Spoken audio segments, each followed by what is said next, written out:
Welcome, listeners, to the Remember Us podcast, Episode 2. We have our guest, Ashley Arerio. Warning, the content on this podcast could be triggering to some. Viewer discretion is advised. And now for our host, Rob Bastow. Hi, Ash. Thank you so much for being on the second episode of the Remember Us podcast. Thank you for having me. This is a very special episode. This is the Pride Month one, and I know that you've been with your wife now for how long is it? About 6 years. Wow. Yeah. That's amazing. And, you have two beautiful kids together, right? Yes, two boys. That's amazing. Unbelievable. So you guys what are your plans for Pride? You guys going to do anything? Well, it's the first Pride Month that they're home for, so we were thinking that we were going to take them to some parades and, just show them that this is normal and that this is what our family, experiences, and more families should experience this. I respect that. Honestly, you should be out and proud. This is a very important month. Did you always have this kind of like background, like with Pride, everything that's gone on, or? Definitely not. I didn't tell the world who I was until I was 23 years old. Wow. I grew up in a really strict household as far as religion was concerned, and I didn't feel comfortable enough sharing that because of my religion.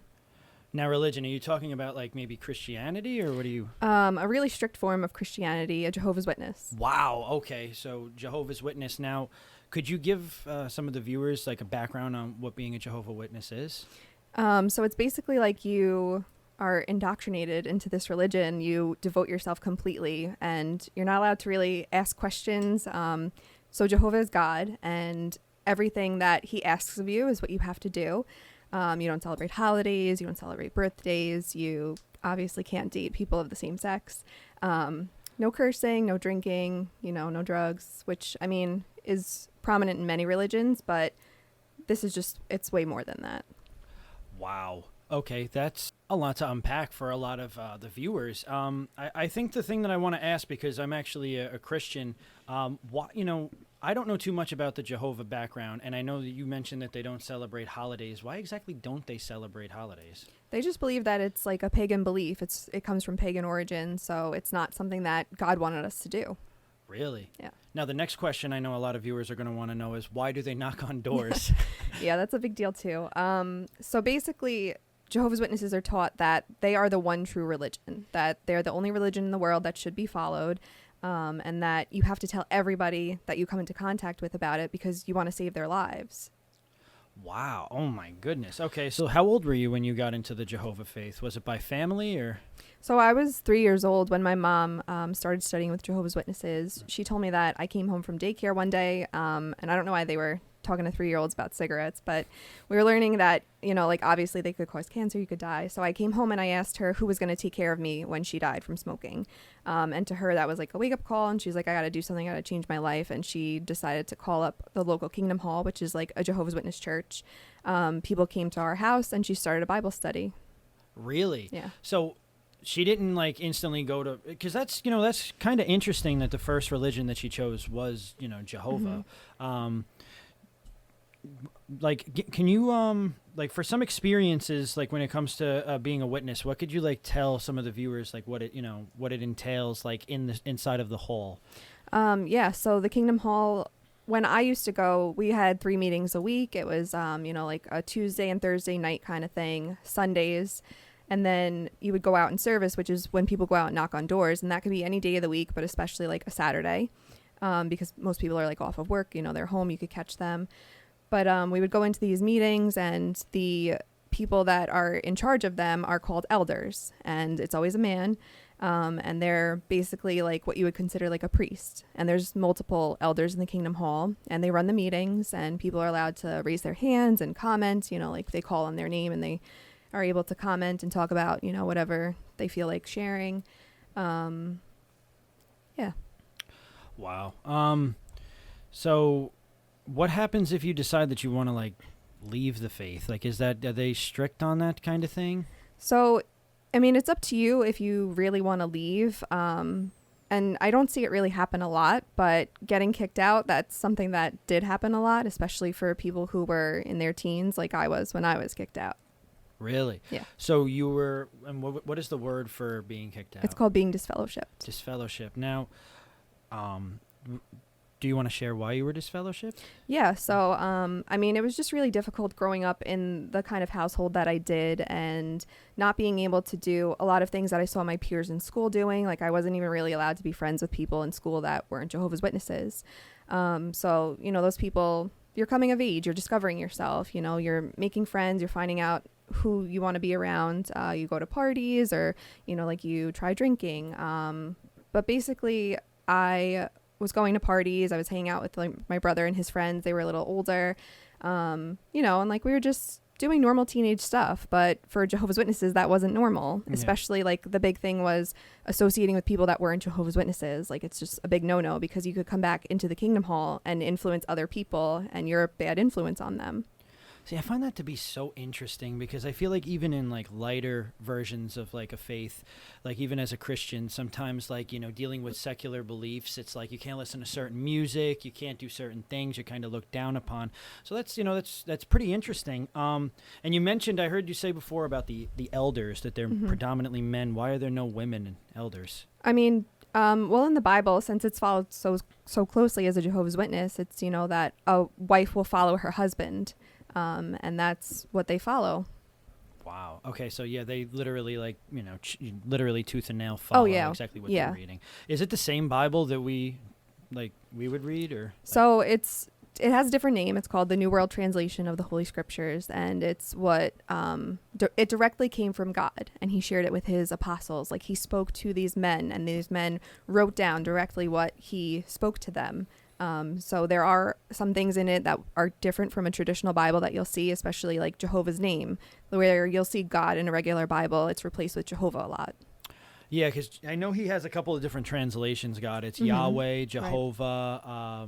There's a couple other ones. I can't like freeball them off the top of my head now, but when it, I remember in the Bible there was a topic about the 144,000. I think that was actually in your Bible when I was studying it a little bit. Do you have any? Can you touch on that a little bit? Yeah. So the 144,000 are people that are anointed by God. So they're chosen by God. They're very special. They are the people that are going to go into heaven when the end of the world comes. These are people that, like they've done good throughout their life, and He has in a way showed them or like told them that they're chosen, and it's not like directly from birth. I know people that, they found that out later in life and they just came out one day and said like, oh, I'm anointed, I'm going to be in heaven. So those are the people that will get into heaven, into the kingdom of God. So just 144,000 That's people. what they believe. Yeah. Wow. Okay. I mean, I understand, it's just, so they believe that Judgment Day is really that soon? Yeah. Like it's imminent, like it's happening now. Right now. Yeah, like we are in the times of the end. That's what they say. Wow. Oh, wow. So, I mean, you said that you were indoctrinated in the faith at a very young age, but your brother, he's older than you by... like 4 years. 4 years. So you kind of saw what he was doing on the outside, and it piqued your interest, honestly, because... Well, yeah. I mean, especially growing up and like going to a regular school and like people are celebrating their birthdays right in your classroom, or like they're talking about what they're going to do for Christmas and the holidays and like spend time with their family. Like, outside of our household, we didn't see like extended family. We didn't get to do those things and, make those memories with them. So that was really where it started for me. I just felt excluded and I felt like an outcast with my peers. Yeah, I mean, that's completely understandable. I mean, it also feels like you're constantly watched, you know, and I'm sure you could agree to that, right? Yeah, I definitely was. We all were. If there were Jehovah's Witnesses that, were from your Kingdom Hall or even not from your Kingdom Hall that you went to school with, they would watch you and they would go back and tell their parents or like the elders what you were doing if you did something wrong. Oh my God, that's emotionally straining. That sounds, honestly. And did you actually have an instance where like maybe, somebody like ratted on you in a way from doing something? I mean, that happened more so when I was older, like when I was going to these parties with my brother and like I was dating people, we were out drinking, we were, just having fun being teenagers. And there were other Jehovah's Witnesses that were right there with us doing those things with us. Like we were all just trying to figure out who we were outside of this indoctrination. So, I had a couple of friends, they were my friends at the time. They developed, like a guilty conscience, and they went back and they told the elders what, we had been doing. They included themselves, of course, but because they came forward and they were repentant, like they still got in trouble. They still got disfellowshipped as well, but they, weren't frowned upon as much as I was. And you being when you're disfellowshipped, and can you still continue to go to the church? Yeah, so you can still go. It's a pretty intense moment. You have to go through this whole thing, like meetings with 3 elders for them to decide if you're going to be disfellowshipped, and you're supposed to tell them every sin that you committed. Oh my God. Yeah, and they say like, oh, we don't judge you, but we're human, we judge. So yeah, they say that like we're just speaking for God, and like you have to follow His laws. So like, tell us what you did, basically. And then if they decide you're going to be disfellowshipped, they tell you in private first, and then you'll go to one of the meetings during the week, and they announce it to the whole congregation, like to the whole Kingdom Hall, and everybody knows that like you committed some gross sin, and now you can still come to the Kingdom Hall, but you can't talk to anyone. You can't raise your hand and comment. You can't go out in service and knock on doors. And if you don't live with your family, they can't speak to you either. Wow. Okay. You see, that to me, that part, honestly, that part gets me, because it's like if you don't get to, now you won't be able to talk to any of your outside family, Right. at all. Yeah. But what if somebody in your house doesn't believe in the same thing? So that's different. Like like I said, like if you live with them, then like if we're still all Jehovah's Witnesses, like they could still talk to me. But if somebody in the household who isn't a Jehovah's Witness, like it doesn't matter for them either way. They're allowed to do whatever they want. Oh, so they're allowed to live in the same house, like even. Yeah. Oh wow. Mhm. Okay, that's super interesting. So I think really what I want to bring it towards is, your brother. Your brother seems to have been like a very big portion of why you got away from this. How was your relationship with him? It was really good when we were younger. Like I feel like you hear the saying like thick as thieves. Like that was how I felt about my relationship with him. He was always there for me. I was always there for him. And when we were going through this process of being disfellowshipped, it happened to both of us within like a month of each other. We were relying a lot on each other, and then things just took a turn, and then he just really wasn't there for me anymore. Really? And that's like more so present day? Yeah. Okay. All right. That makes sense. So that's the whole kind of like origin of you and your brother. Like, how about mom? Because you said mom was the one who kind of like brought you into this faith. She's the one who called the church, got everybody in. How are you with your mom? We're not close either. It's a really strained relationship. It has been. We went a couple years without speaking back when I was disfellowshipped, and then also recently we went for a few years without speaking as well. How did she feel when you got disfellowshipped? She was hurt, definitely. And, I carried that shame with me, even not wanting to be a Jehovah's Witness, like disappointing one of your parents, somebody who loves you so much. You feel that hurt. Absolutely. What about dad? So my stepdad wasn't a Jehovah's Witness. He was just, like if he wanted to come to meetings, he could. He wasn't really a big part of the religion. So it didn't really matter to him that I was disfellowshipped. But you felt the dynamic change in the house as a result of like the way my mom felt. Okay, so I understand. So her emotions were being projected onto him, which caused him to... How was he with you? Did you guys get along? Like, was it kind of like you and your brother, or was it much different? So I feel like it was really like me and my brother against the world, especially in the house and with my stepdad. He was abusive. He was physically and, emotionally abusive to us. And that started from a young age, which I really didn't know about until I was older. My brother had told me that, like my mom met him, and my brother would, sometimes be alone with him, and he would beat my brother, and my brother would go back and tell my mom, and she didn't believe him. So she really like flat out just didn't believe a word he said. Yeah. So my real dad, he was also abusive to my mom, and they split when I was, about 3 years old, and then she meets who became my stepdad. So I think that for her, it was probably like a little bit of guilt, a little bit of, like disbelief that she had just left this abusive relationship and it was happening again. And because she didn't see it with her own 2 eyes, and, like this is a child that was abused, like maybe he's confused or he's just not telling the exact truth. It kind of sounds like you said that she was in denial. Yeah. It's kind of like the stages of grief, and she just never left denial. Right. But, when it comes to, your dad, your dad, your stepdad, did you ever actually meet your real dad? I met him about 6 years ago, right after I met my wife, and he is a changed man. It can happen. People change. And, he admitted to me that he did those things to my mom, and, I saw she had court records of things. He had records of things, and There's people that have been in his life for a number of years, the whole time that he was looking for me, that spoke to me and told me, like, he is a very different person, and he is remorseful for the things that he did, and he's been trying to find you your whole life, and he just wants a relationship with you. Wow. Yeah. Sometimes you don't always get storybook endings like in that regard. That's cool. Yeah. So a little bit more, because I'm just so honestly, I'm fascinated when it comes to Jehovah's Witness. Do you think that like any are there any like websites or anything to kind of like look up, the Jehovah's Witness? Is there any like information we could give some of the? Yeah, I mean, it's all out there. You could Google Jehovah's Witnesses, or you can go to their website directly. It's jw.org. So they have a flat out website. Yeah, and all of the publications that they go and give people door to door, or like the Bible, all of that's on there. Wow. Oh my gosh. Yeah. Wow. Talk about wholesale. That's that's a lot.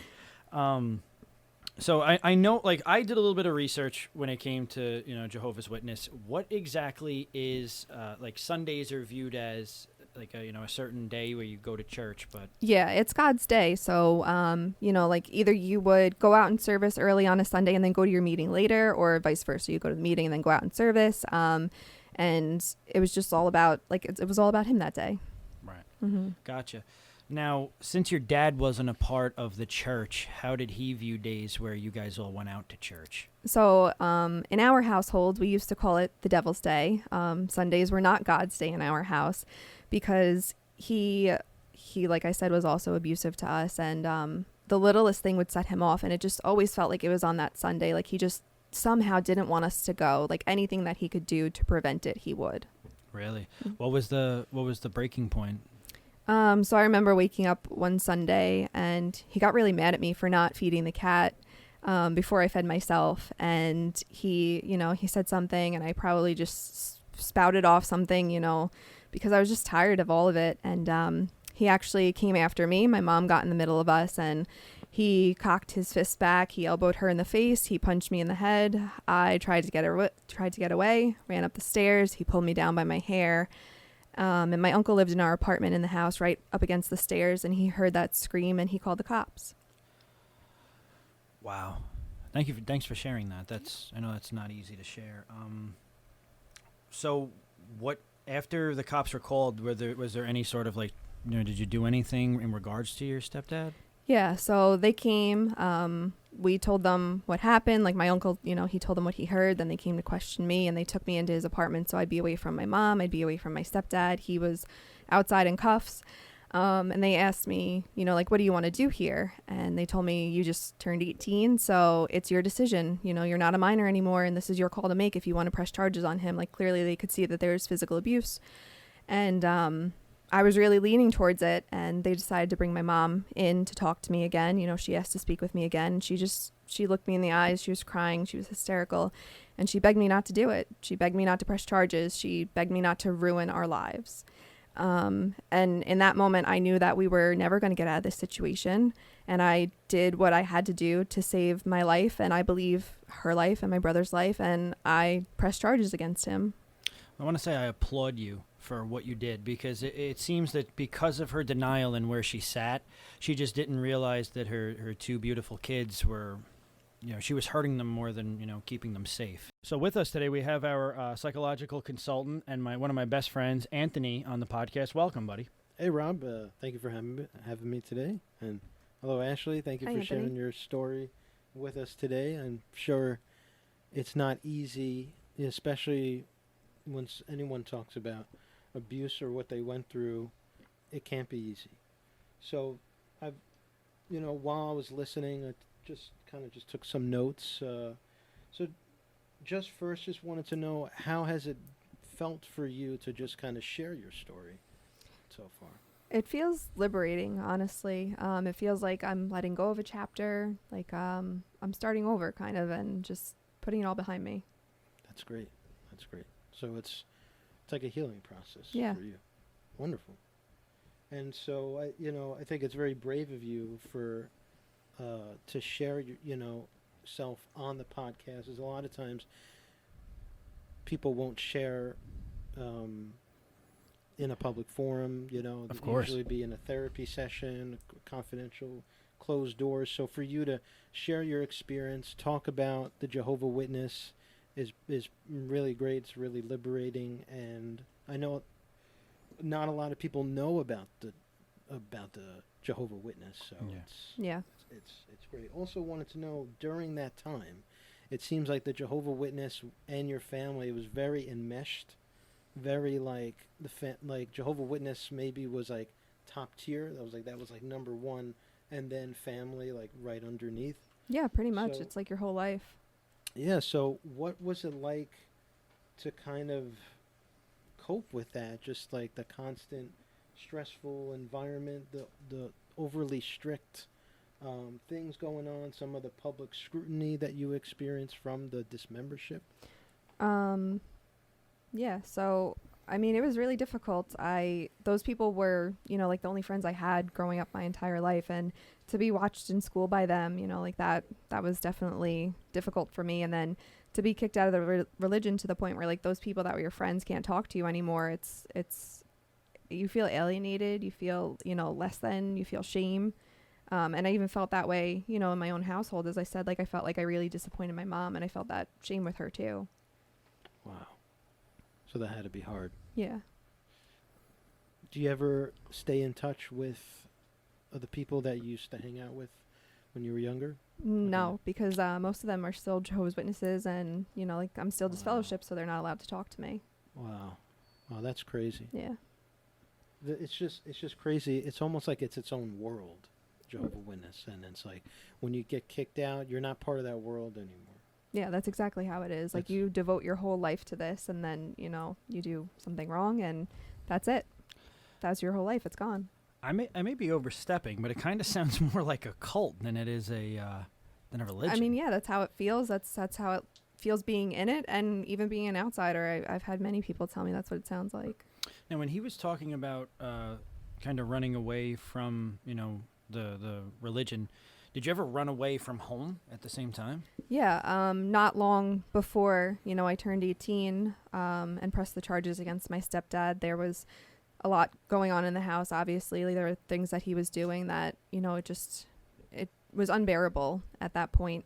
And also knowing that I was doing things outside of the religion, and like this huge shame was coming from my family, it was just too much for me to bear. So between an abusive argument that spewed one of the days in the house, and knowing that was coming from the Kingdom Hall, I did decide to run away from home. And I told my brother, like, I just can't deal with this anymore. Like, I need to get out.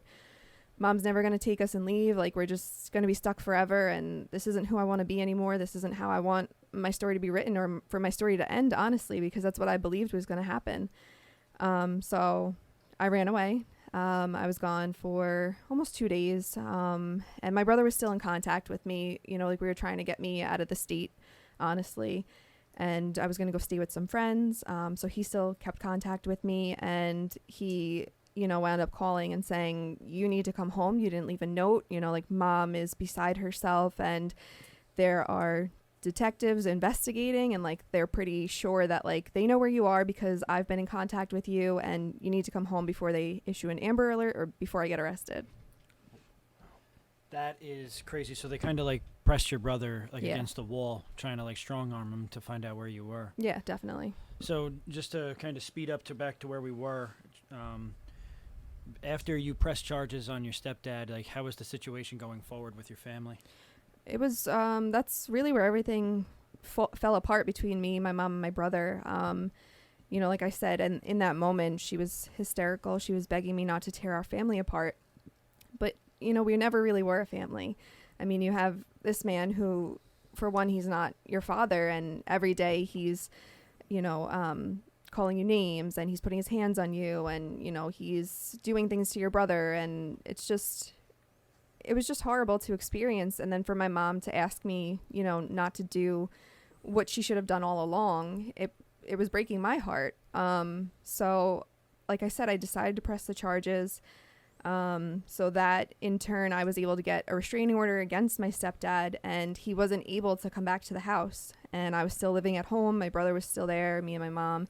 And my mom was, she was pissed. She said that, like, this was all my fault. That, obviously, like she had said before, I was tearing the family apart. She was still in love with him. I mean, it's very common that people who experience domestic violence are in love with their abuser.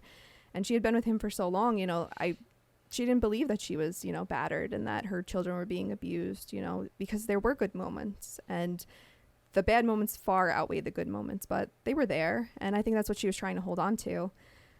So with him not being able, or not, he wasn't supposed to come to the house, but there were times when I wouldn't be home and she would have him there, because, like, it was his house. He owns this house, so, like, he's allowed to be here. So, like, I wouldn't be home, and she would have him, come whatever, he would be there. I'd come home, and then it would just be awkward, like a waiting game, me waiting for him to leave. And I would go in the house and, like, ask her, like, well, what's up? And she would give me that line, like, it's his house. He owns this house. He's allowed to be here. And I'd be like, no, he's not. Like, court ordered. He's not supposed to be here. So that started to put a strain on our relationship, even more so. And eventually it just, like, came to a head where she kicked me out of the house. It was just, we just weren't getting along. We weren't seeing eye to eye. I didn't feel safe still. And I, obviously was done. That eerily, Anthony, it sounds a lot like Stockholm Syndrome, right? Or am I thinking of something else? I wouldn't necessarily call it Stockholm Syndrome, but probably more of the vicious cycle of abuse between partners, intermittent partner violence. Like, in the beginning, it's like the honeymoon stage, things are really good. Things get comfortable. Then, there's an episode where the partner abuses the other partner. Then the partner apologizes. Then it goes back to the honeymoon. And then it just kind of cycles and cycles. I was just wanted to know, Ashley, around that time, when you were running away, before you were running away, were you experiencing any mental health symptoms like anxiety or Yeah, I mean, depression? It took a really bad physical toll on my health. I remember my mom having to bring me to the doctor for all sorts of things. Like, I was definitely depressed. I had anxiety. I would physically harm myself because it was just the only thing that I could really control. I developed an eating disorder. I developed ulcers, like bleeding ulcers in my stomach. And I was probably, like, that was earlier than when I was running away. I was probably like 12 or 13, and my mom's bringing me to the doctor, and they would, ask her, like, well, what's going on in the home? Why does she have, these ulcers? Obviously there's stress that she's experiencing that's causing this. Right. And she didn't really want to give them those answers. So she didn't. Wow. So you had, I guess we can call it somatic symptoms, where it's like physical symptoms from a mental health issue. So both there, right? Mm-hmm. Mental health and physical symptoms. I know you said that obviously it was a very dysfunctional family, and your mom, stepdad. What do you think made mom stay, even though she was getting abused? Honestly, it's easy to say, like, that would never happen to me. Like, I could never be in that position. I could never put my kids in that position. But I think ultimately when it comes down to being in that cycle of abuse, like you said, there's the honeymoon stage. So he would do these things and then, automatically, like, come back and ask her, like, oh, please forgive me. Like, I love you and I love the kids. I'll never do it again. But I think that ultimately it came down to her believing so much that if she tried to leave, he would find us and that would be it. Like, she wouldn't, she wouldn't have another chance to get away. That would just be it. So you feel that she stayed in order to protect you and your brother? Yes, in a roundabout way. I think that she believed that if we left, that he would kill us. Yeah. I think that she thought that he was capable of finding us and doing those things, because even without us leaving, being in the home, us, going to sleep after a big argument, those were the things that he would threaten us with. Wow. So that all sounds really scary and traumatizing. Yeah. So how did you overcome all that? How did you cope with what was going on? I would say during that time and after and even now. Yeah, so like I said, during that time, I had really unhealthy, coping mechanisms. Yeah. And then after that, when my mom kicked me out of the house, I started to do, a lot better. I was able to, make friends outside of being Jehovah's Witness. And I went to college, which was something that was really frowned upon in the Jehovah's Witness community as well. And that made me really happy. I was doing something that I enjoyed. And I was working, I was making my own way. So it was just nice to be independent and, That's great. be out on my own. That's great. So, you said that you didn't like much more or less leave home. You were kind of thrown out by the people living there, your parents. Like, how did you kind of like bounce back after, like, number one, being disfellowship, but also in a way being disfellowship from your own family? Like, how did you bounce back? So at the time I was living with someone that I was dating, and it was, it was really a cover because I still wasn't being who I was to the world. So I was, living, like I said, independently of my family, and I was happier, but I wasn't being my true self. So after, a couple of years of pretending that I'm happy in this relationship, I met someone that completely changed everything for me. That's awesome. And that was my wife. And I'm happy. I'm in love. And honestly, like it was the best thing that ever happened to me. So, like, what kind of gave you the courage to be your true self? Because you said you met her at Lowe's and you guys were friends at first, but then it obviously got to a more intimate level. What kind of made you feel comfortable coming out? Yeah, so like I said, I was on my own for a while now, and there was just always this missing piece. Like I said, like I knew who I was almost my entire life, like from a very young age, and nobody else did. And so I'm happy, but like I'm not, completely happy, and there's this thing that's missing. And I knew that this was like the final step in being my authentic self. And there's this saying in the LGBTQ plus community, like it gets better. And it really does, and it really did for me. So I decided to leave the relationship that I was in, and come out to my friends first because it was a lot easier. And then I, contacted my mom, my brother, and I said, like, oh, I want to sit down and, like, have a talk with you guys. Like, let's have dinner, and I want to tell you something. So, like, we're eating dinner, and they're all, like, in anticipation of this news because that, like, wasn't like me because we don't have this great relationship to, say I want to talk to them. And I just straight out, like, said, well, I'm dating a girl. And my brother, like, he didn't have, like, this big reaction. Like, he was happy for me. Yeah. Because there were times in my life when I was younger that I had dated girls in secret, and he knew, and, like, he was supportive of that, and that was great. But my mom, she just had like a completely different reaction, like slamming the dishes and, like, why would you do this? Why would you tell me in front of, other people? Like, this should have been a private conversation, which I can kind of understand. But for me, that moment was about me, and I needed that support from the rest of my family.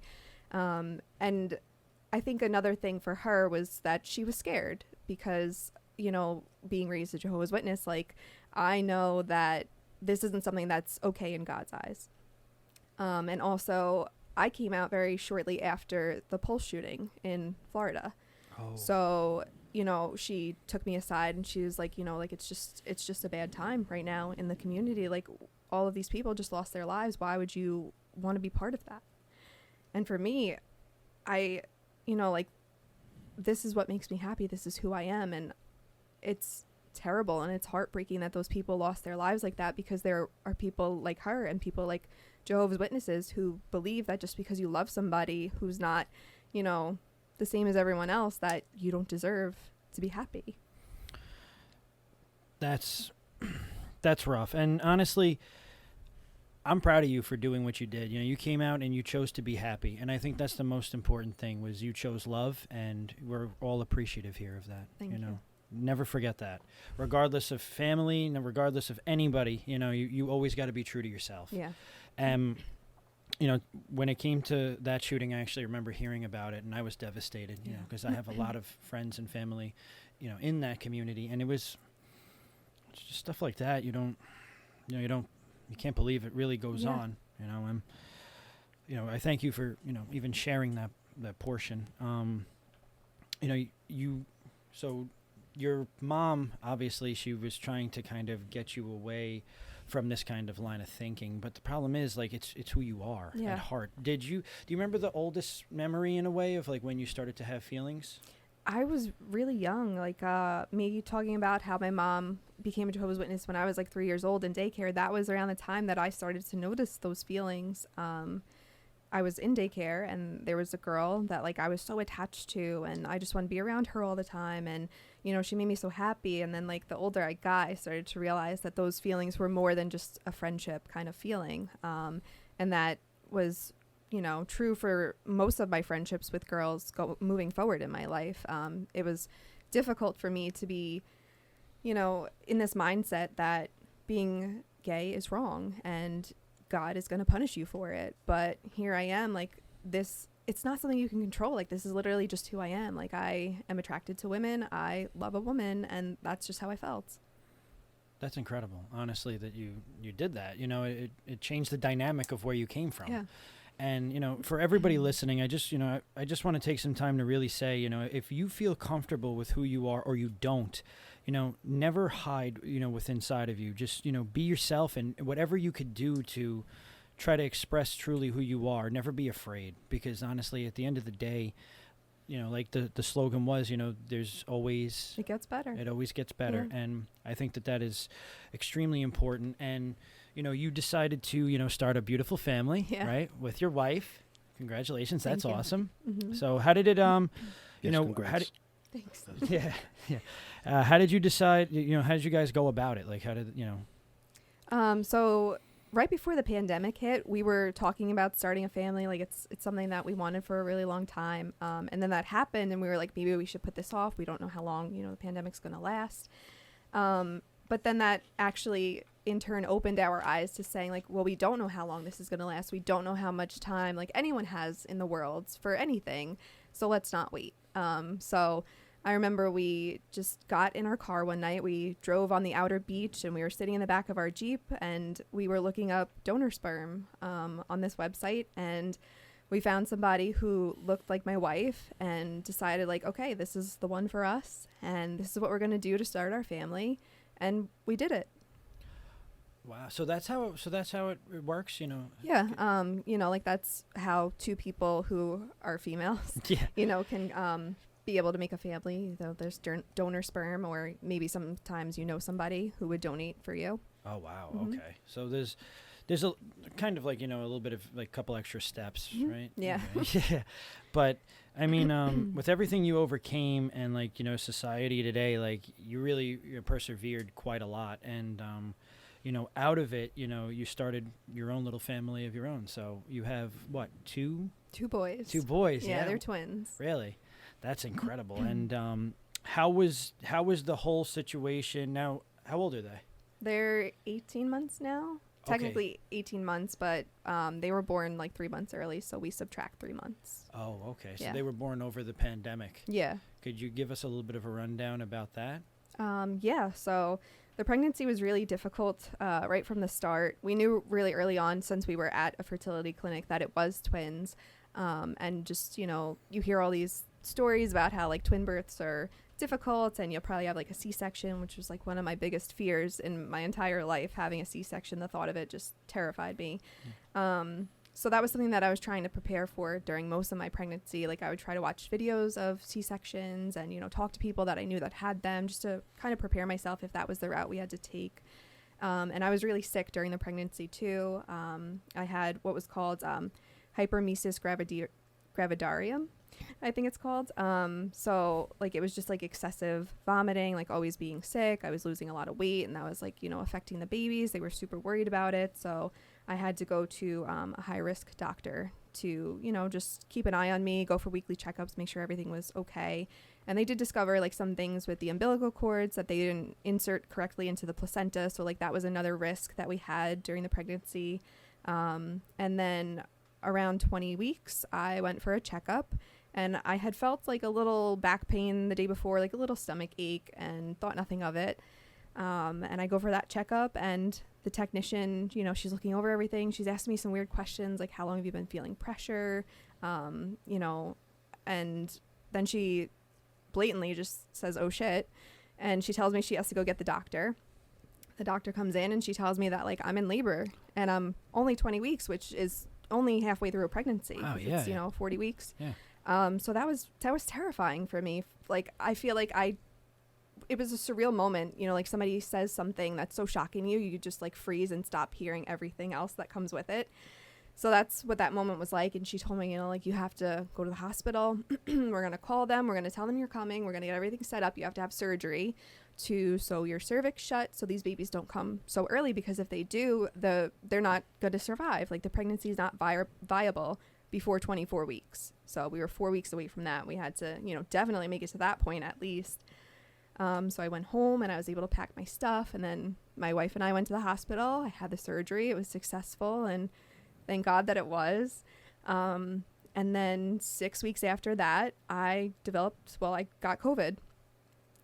So that was also terrifying. We didn't know a lot about, still the effects of COVID on pregnancies at the time. But you heard a lot of talk about blood clots in general surrounding COVID. So that was something that they were always concerned about with my pregnancy, even before, because of the way that the cords inserted into the placenta. Yeah. So I was having trouble breathing one night. I called my nurse. She said, if you're having trouble, the babies are probably having trouble. So go to the hospital, have them check you out. So I went, they got my breathing under control. They ran some tests, found that there were some blood clots in the cords leading into the placenta, and they watched me for a little bit. And once, like I said, my breathing was under control, they said, there's really nothing we could do besides give you, blood thinner medication to try to see if those clots will pass. And it was basically like a waiting game at that point. They sent me home. I obviously got better from COVID, but the effects were still happening to my body. I was still struggling. I was, having the difficulty breathing. I was so tired. Like, my body just felt like it was shutting down between the pregnancy and the after effects of it. So 3 weeks after that, I was almost 29 weeks pregnant. I went for another checkup and I was in labor again. So still way too early. I mean, now the pregnancy is considered viable, but the baby's lungs aren't fully developed. Right. So I was sent back to the hospital, and they told me this time you have to stay on bed rest here until at least 34 weeks. So that was a long time, to think that you have to sit in this room, you're not allowed to leave, because I was still testing positive for COVID, even though I was asymptomatic. So I'm in this pressurized room that's locked down. People don't want to come in. They can't really come in unless they gown up, because if you're still testing positive, it's still, somewhere in your body, in your nose. So it could potentially, somebody else could get sick from you. So my wife and I are locked down in this room, and I was like, there's no way that I could sit here for over a month. And, obviously I had to, because I had to do what I had to do for my babies. But a couple of days later, my water broke for BBA, Mateo. And I had been telling the doctors, I felt my body was still in labor regardless of the medications that they were giving me. They gave me steroid shots for their lungs. They, gave me magnesium to try to stop labor, but it just wasn't working. So like I said, his water broke. I kept telling them, you need to cut the cerclage, which was the stitch in my cervix, so that I can labor naturally and just have these babies. And they kept telling me, no, it's too soon. We're going to keep giving you medication. We have to stop it. And there was this back and forth for a couple of days. And then finally, there was just one day where I just I felt completely off, and the medication was weighing on me. And then just the effects of being in labor so many times was straining on my body. And I had a really bad stomach ache again. And my wife said, last time you had a really bad stomach ache, you were in labor both times. So I called the nurse and I told her, and she's like, no, you just have gas. I'm like, I know what gas feels like. I'm almost 30 years old. I think I know what gas is. I can tell the difference. This is very different. So, she let me go a couple of hours and came back. She put a monitor on my stomach, and I was sure enough in labor again, having contractions. And she was like, all right, we'll check to see how dilated you are. The doctor comes in, they check. I'm not that dilated, but still in labor. So I'm asking again, cut the cerclage, and they wouldn't. So this went back and forth for a couple of hours, and then finally they take me down to labor and delivery. I see a different doctor, and she tells me that we're past the point of being able to cut the cerclage and have labor naturally, because Mateo's head started to come through the cerclage. So it just wasn't safe anymore. And at that point, she said, we're going to have to do an emergency C-section. So that right there, my biggest fear, in that moment, it's, I don't want to lose my babies. That's my biggest fear. So this that outweighs this so much, obviously I have to do this for them. I have to do this for me. And that's what had to happen. And luckily they were both okay. They were super early, so they had to go straight to the NICU. My wife and I weren't allowed to hold them because I was still testing positive for COVID, so I could potentially pass that on to them. And they're these tiny little babies with underdeveloped bodies and underdeveloped lungs. So they went to the NICU. We didn't get to meet them. I didn't get to meet them for 10 days because I was still testing positive. So I had to get 2 negative tests within 24 hours. And my wife never tested positive for it, but they made her wait a full 2 weeks, like a quarantine period, for her to meet them. Wow. Yeah. It's a lot. Well, I mean, that is a lot. Yeah. And honestly, I think I could say just from seeing pictures of them now, they're 2 beautiful boys. Thank you. You know, I'm so thankful everything, worked out and everything is, everybody's healthy and good. Honestly, to push yourself to that, I feel like as you had your like almost like maternal instincts in a way. And, what was like the law when it came to like COVID? Like, you obviously, you guys were like in a confined room, but like what if somebody had to like go to the bathroom and like leave the room or like? Yeah. So we had, well, in like the maternity area, you have a bathroom in your room, full shower, everything. They bring you food, you call, for food. That's fine. But like I said, the doctors and nurses, they didn't really want to come in. So because they'd have to gown up, and like that was a process for them. They didn't want to have to do that repeatedly. And they even at one point told us that the CDC guidelines were that if somebody who was a visitor in the hospital or like a guest staying with the patient, if they left the hospital, they weren't allowed to come back. And obviously there would be a few exceptions. So if my wife left before I went into labor, she would not be allowed to come back unless I was in like that true labor, ready to give birth. Oh, dear God. Yeah. Man. They really didn't make it easy on anybody. No. So, I mean, you really had like your back up against the wall on this, but Yeah. you really persevered. It's incredible. So they were in the NICU? The NICU, yeah. And it took a little bit for your wife to be able to see them. Mm-hmm. How long did it take for you, you said? It was 10 days for me. 10 days. And the moment you got to see them, what was that feeling like? Oh, man. It was really emotional. Like it's all, coming back for me right now. Yeah. They were so tiny, like not even the size of my forearm. And during that time period, the 10 days for me, the 14 days for my wife, the nurses would FaceTime us. They were angels, the nurses. They would FaceTime us. They would send us pictures of the babies, and stay on the phone with us for like just however long we needed to know, like, okay, this is today's diagnosis. This is what procedures we have to do today. So that was great. But then after the 10 days, when I met them, it was so emotional. It was so scary to see them attached to all of these wires, to see tubes down their noses, down their throats.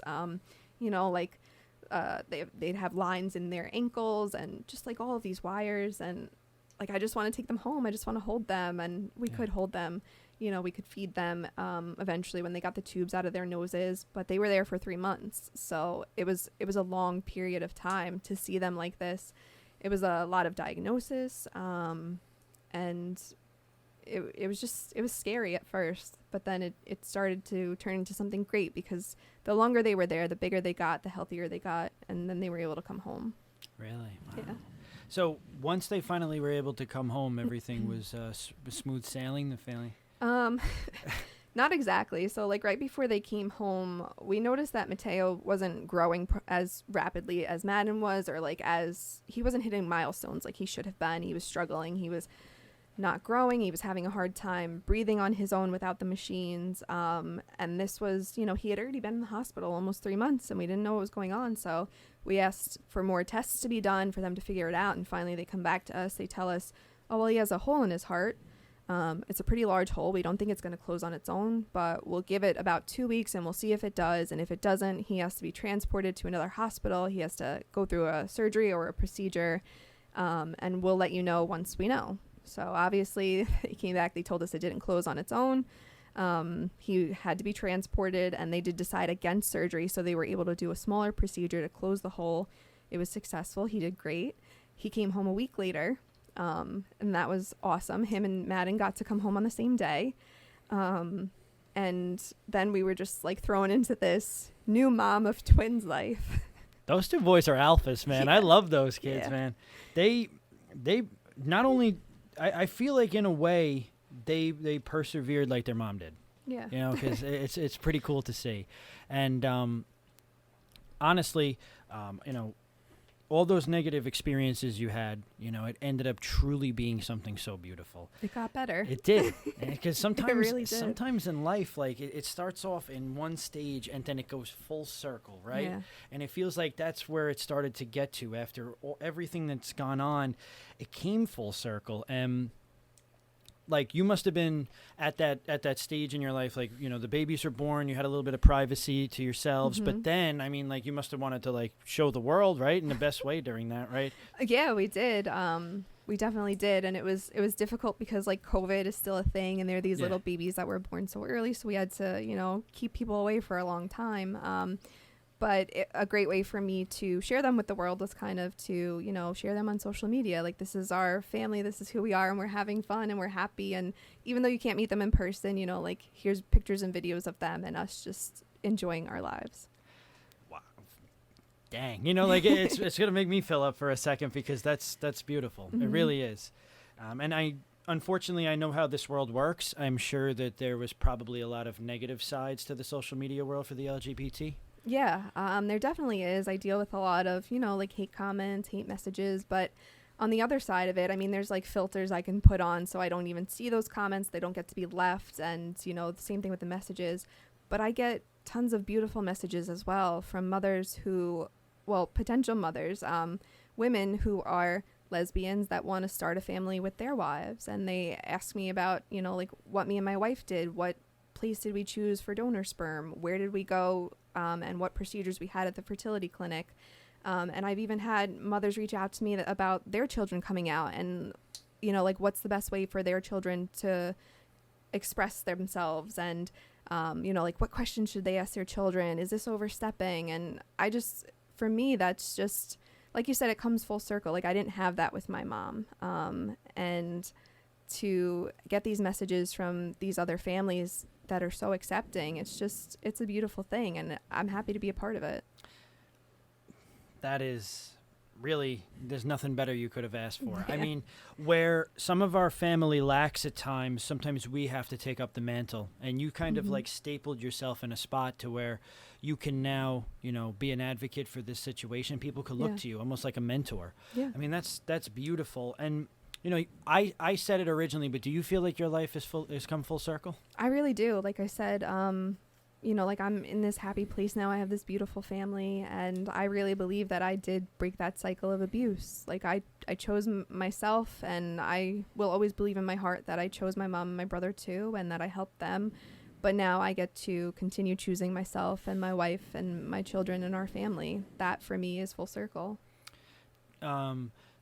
Does your mom, because you said that you loosely still keep in contact with her, Mhm. does she ever get to see, or has she ever met the boys? So our relationship was pretty strained right before the babies were born. We hadn't spoken for a few years. And with COVID happening and everything, I knew that she was in a place where she probably believed it was the end of the world, like many Jehovah's Witnesses did.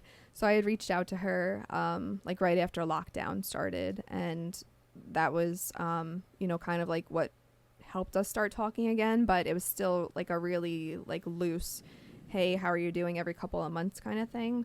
And I did see her once while I was pregnant. I announced my pregnancy on social media, and her response was to text me and say, wait, what? So I texted her back and I said, what? And then she said, oh, I'm sorry, wrong number. So then, like I said, I saw her once. It was way after that. It was probably in about October of 2020. She came to my house where I was living, and she said like, oh, I have some of your stuff you left at the house. After all of these years that I haven't been living in her house, she has to bring me this stuff, right? Yeah. So that was a little funky, but she tells me, this is the last time I'm going to speak to you. This is the last time I'm going to see you. And I knew it was because she believed that things were, coming to an end. But I just don't think that that was the right time and place in our relationship, in my pregnancy, just like in the grand scheme of things. It just didn't need to be said.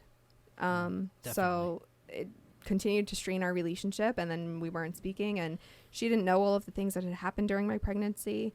And when I was in the hospital on bed rest, my sister-in-law Julianna made a GoFundMe for our family. And that being shared on social media is how my mom found out that, the babies were born. I went through all of these things with them, that we persevered through all of this. And ironically enough, she called me right before I had my C-section and left me a message reaching out to me, as did my brother.